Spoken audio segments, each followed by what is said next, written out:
Hi மக்களே, வணக்கம். இன்றைக்கி நம்ம பார்க்க போகிறது பிரண்டை துவையல். இதை பார்த்தீங்கன்னா இதுதான் எங்கள் வீட்டு பிரண்டை செடி. இவ்வளோ அழகாக படர்ந்துருக்கு பாருங்கள். இப்போ ரெய்னி சீசனுங்கிறதுனால நல்லா பெருசாகவே வளர்ந்துருக்கு. ஸோ நம்ம இதில் வந்துட்டு அந்த டாப் போர்ஷன் மட்டும்தான் யூஸ் பண்ண போகிறோம். அதுதான் நல்லாயிருக்கும். ஸோ அதை பறித்து எடுத்துகிட்டு வந்து அது சைடில் இருக்க அந்த 4 கார்னர்ஸை ரிமூவ் பண்ணிவிட்டு நடுவில் இருக்கிறத மட்டும்தான் யூஸ் பண்ணுவோம். இதுக்கு தேவையான பொருட்கள் 2 ஸ்பூன் உளுந்து, கொஞ்சம் கார்லிக், ஜிஞ்சர், புளி, அப்புறம் மிளகா. ஃபஸ்ட்டு ஒரு கடாயில் எண்ணெய் ஊற்றிட்டு உளுந்தை போட்டு வறுத்துக்கோங்க. உளுந்து நல்லா வறுப்பட்டதும் பூண்டை போட்டு வதக்கிக்கோங்க. அதுக்கப்புறம் இஞ்சியும் நல்லா வதங்கினது பிறகு காஞ்ச மிளகா, ஒரு 6-7 காஞ்ச மிளகா காரத்துக்கு தகுந்தாப்பில் வச்சுக்கோங்க.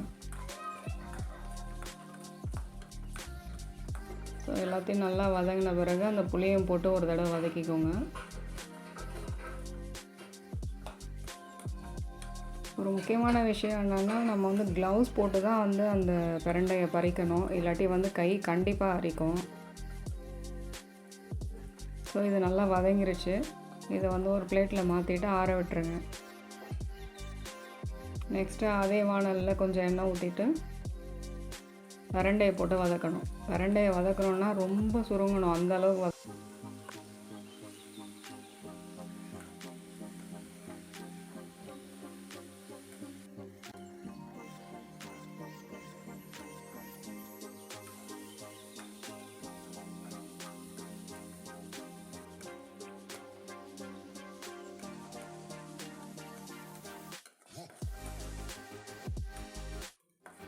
கொஞ்சம் டைம் தான் எடுக்கும். பொறுமையாக சிம்மில் வச்சு பொறுமையாக நல்லா சுருங்கணும், இல்லாட்டி கண்டிப்பாக அரிப்பு தன்மை இருக்கும் இதில்.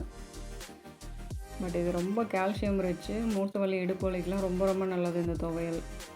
அதுக்கப்புறம் நம்ம வதக்கி வச்சுருந்த எல்லா பொருட்களையும் ஒரு மிக்ஸி ஜாரில் போட்டு அதுக்கு தேவையான உப்பு சேர்த்துட்டு வதக்கி வச்ச பிரண்டையும் சேர்த்து கொஞ்சம் போல் தண்ணி சேர்த்து இதை நல்லா குறனோ இல்லை ஃபைனாகவோ அரைச்சி எடுத்துருங்க.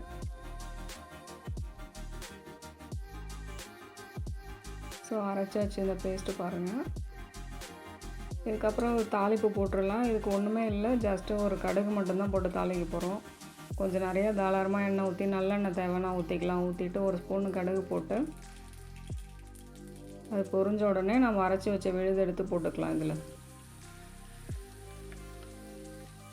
ஸோ அவ்வளோதான். இது ரொம்ப நேரம் வதக்கணும்னு அவசியம் இல்லை. ஒரு ஜஸ்ட்டு 5 மினிட்ஸில் நல்லாவே திக்காயிரும். ஏன்னா இதில் உளுந்துலாம் இருக்குது. ஸோ சீக்கிரமாகவே திக்காயிரும். லைட்டாக அந்த எண்ணெய் பிரிஞ்சு வர அளவுக்கு இருந்தால் போதும். இப்போ பார்த்தீங்கன்னா அந்த ஆயிலெலாம் நல்லா செப்ரேட் ஆகி வருது பாருங்கள். உப்பு செக் பண்ணிட்டு தேவைன்னா இன்னும் கொஞ்சம் போட்டுக்கோங்க.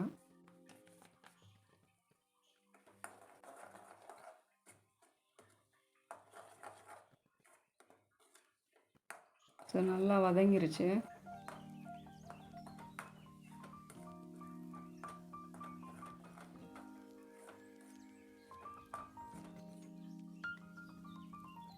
ஆயில் நல்லா செப்ரேட் ஆகி வந்துருச்சு. ரெடி ஆயிடுச்சு துவையல்.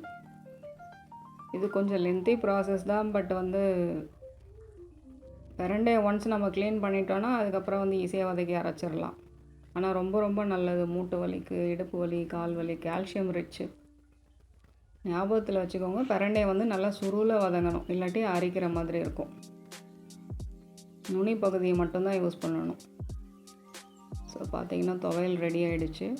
பாருங்கள் எவ்வளோ நல்லா இருக்குன்னு பார்க்குறதுக்கு. இது கண்டிப்பாக இட்லி, தோசைக்கு இல்லை ஹாட் ரைஸ்க்கு நல்ல காம்பினேஷன். Thanks for